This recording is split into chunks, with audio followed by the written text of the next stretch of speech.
دوستان خوبم سلام. با فال گروهی احساسی در خدمتتون هستم. 2 نوع فال انجام میشه. فال احساسی برای اشخاصی که توی رابطه احساسی هستن و افرادی که رابطهشون کات شده. ابتداً برای کسایی انجام میشه که توی رابطه احساسی هستن. ببینید عزیزای دلم، توی روابط احساسیتون نشون میده که شما یک رابطه خیلی خوب و عالی رو با هم دیگه داشتین و تلاش کردین تا جایی که تونستید یا در توانتون بوده این رابطه رو حفظ کنید و نتیجه مثبت از ارتباط احساسیتون بگیرید. حس خوب، حس شادی، حس مثبت رو داشته باشید.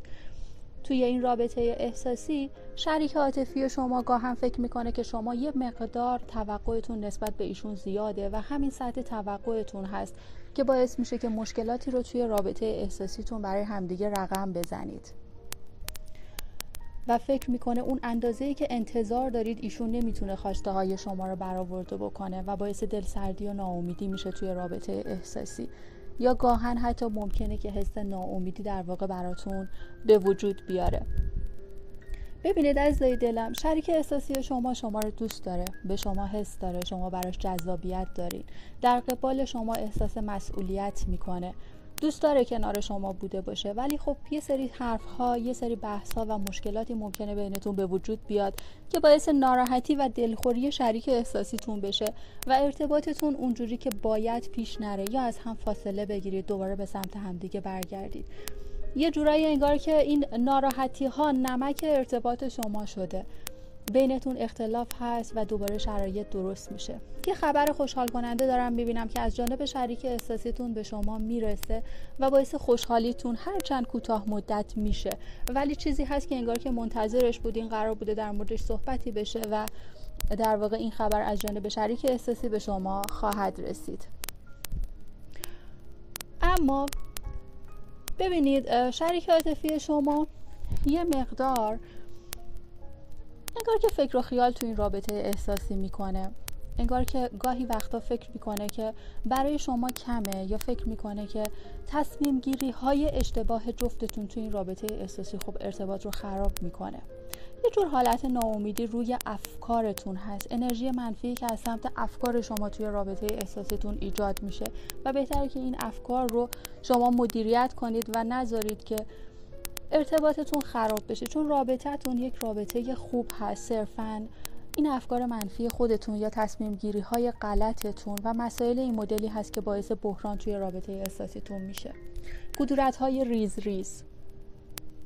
شریک احساسی شما خودش هم پشیمونه، اگر که بینتون ناراحتی به وجود آورده خودش هم حس پشیمونی داره که چرا این کار رو انجام داده و به شدت اعصابش خورده، ناراحت هست چون شما رو دوست داره و میدونه که اشتباه از جانب خودش بوده و اگر که ارتباطش یه جورایی نابسامان میشه گاهن مقصرش رو خودش هم میدونه، ولی شاید لجبازی کنه، قطبازی در بیاره و این رو اعتراف نکنه به شما. اما این اعتراف نکردن دلیل نمیشه که خودش این موضوع رو ندونه. شما فکر میکنید که شریک عاطفیتون یه شخصیت محافظه‌کار داره، یا آدمیه که خیلی احتیاط میکنه، یا خیلی روی زندگیش و مسائل احساسی و ارتباطیش محافظه‌کار هست.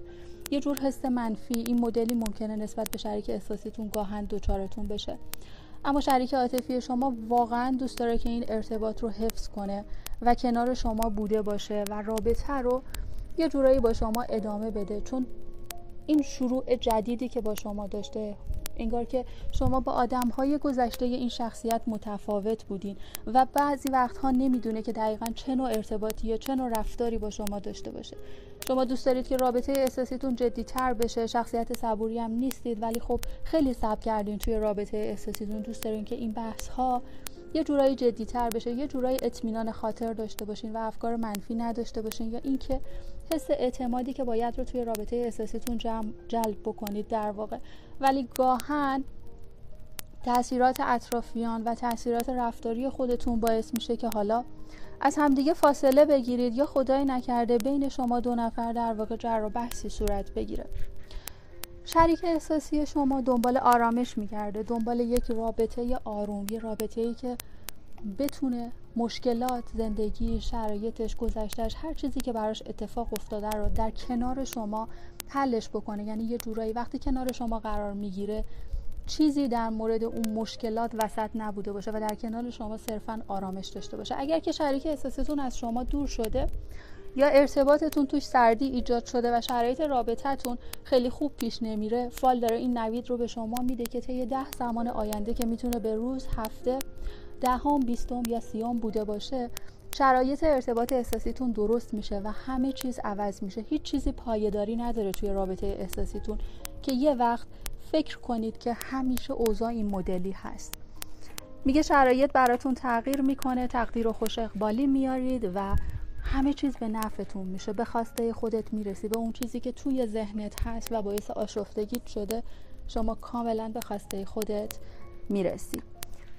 اما عزیزای دلم، در مورد اشخاصی که ارتباط احساسیشون در واقع کات شده و شرایط ارتباطیشون به هم خورده، ببینید شریک احساسی شما الان تو شرایط فعلی اوضاعی داره که داره تلاش میکنه روی زندگی خودش، آدم مسئولیت پذیری هست و میگه صبر کرده که شرایط زندگی خودش رو درست کنه. خصوصا از بعد مسائل مالی داره میگه، داره ایشون تلاش میکنه که اوضاع احوال زندگی خودش رو بهبود ببخشه و فکرش فعلا روی این مسائل هست، مسائلی که تو حیطه پول داره میچرخه. شما رو میبینم که داره میگه که با اینکه شرایط زندگیتون الان خوبه، اما انگار که اطرافتون رو نمیبینید، انگار که تمرکزت رو گذاشتی تو این رابطه احساسی و منتظری که این آدم به سمتت برگرده، دوباره رابطه احساسی رو کنارش شروع بکنی و دوباره ارتباطت شکل بگیره. خیلی داری بهش فکر میکنی، خیلی یه جورایی از لحاظ احساسی داره میگه علاقه زیادی نسبت به شما و شما نسبت به ایشون، هر دو به هم دیگه دارید و تمام تمرکزت رو روی این رابطه احساسی گذاشتی و یه جورایی انگار که داری خدا خدا میکنی شرایط برات درست بشه، این ارتباط احساسی دوباره رنگ و بوی خودش رو بگیره و شکل بگیره. شریک احساسی شما واقعا شما رو دوست داره، بهت علاقه داره، دوست داره ارتباط رو دوباره با شما بگیره، دوست داره دوباره کنار شما بوده باشه و رابطه احساسیش رو بهبود ببخشه و اوضاع احوال رو براتون درست بکنه. حس خیلی خوبی، حس خیلی مثبت نسبت بهت داره. دوست داره که شریک احساسی، شریک زندگیش رو بتونه دوباره کنار خودش داشته باشه، اما دغدغه‌هاش مسائل زندگی، مسائل خانوادگی و پول هست که ایشون رو درگیر کرده و یه تایمی فاصله گرفتن از شما براش افتاده. شما خیلی سردرگمین، انگار که مدت‌های زیادی هست که تو این ارتباط احساسی پا در هوا بودین و این سردرگمی با شما بوده. یه جور ناامیدی، شاید فکر می‌کنی که دیگه این آدم بر نمیگرده، دیگه رابطه احساسیتون درست نمیشه، یا دیگه نمیتونید کنار این آدم لحظات خوش و گذشته رو دوباره پیدا کنید و کنار هم بوده باشید. نگرانی های از این قبیل رو داره نشون میده، اما فال داره بهتون نوید میده، میگه درسته این اتفاقات افتاده، شرایطتون بد شده یا از هم فاصله گرفتین یا تایم طولانی از هم فاصله گرفتین، چون مدت زمان زیادی رو نشون میده که اختلاف هست و فاصله گرفتن. میگه حتی اگر که تایم زیادی رو از هم دیگه فاصله دارید شما و دلسرد و ناامید شدید، دوباره بهبود ارتباطی براتون هست، دوباره شرایط رابطه عاطفیتون درست میشه.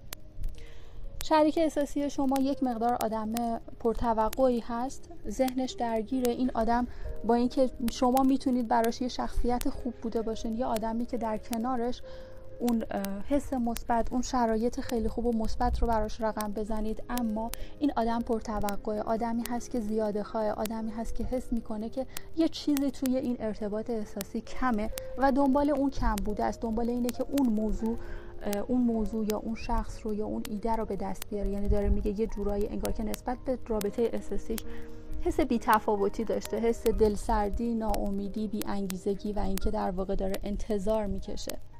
اما شما رو دوست داره، شما براش جذابیت خاصی دارید، حتی اگر که توی این مدتی که از شما دور بوده باشه، در واقع با کس دیگه ارتباط گرفته باشه، هرچند ارتباط کوتاه مدت هم بوده باشه، ولی داره میگه که شما براش یه چیز دیگه بودین، جذابیتی که شما براش داشتین، احساس مثبتی که شما براش داشتین رو نتونسته توی رابطه جدیدش داشته باشه یا نتونسته در کنار آدمی که الان پیشش هست داشته باشه و فکرش، تمرکزش و زندگیش روی شماست. دوست داره که دوباره با شما ارتباط بگیره و دوباره کنارتون قرار بگیره، شما رو کنار خودش داشته باشه و داره میگه به زودی بخت و اقبال به شما رو میاره و باعث خوشحالیتون میشه. شریک احساسیتون به سمتتون برمیگرده. وعده‌ای که روی فال براتون افتاده طی 3 زمان آینده است که میتونه 3 هفته، 3 ماه یا 30 روز آینده بوده باشه که این خوش اقبالی نصیب شما عزیزان میشه. انشاءالله که همیشه شاد و خوشبخت و پرسعادت بوده باشین عزیزای دلم.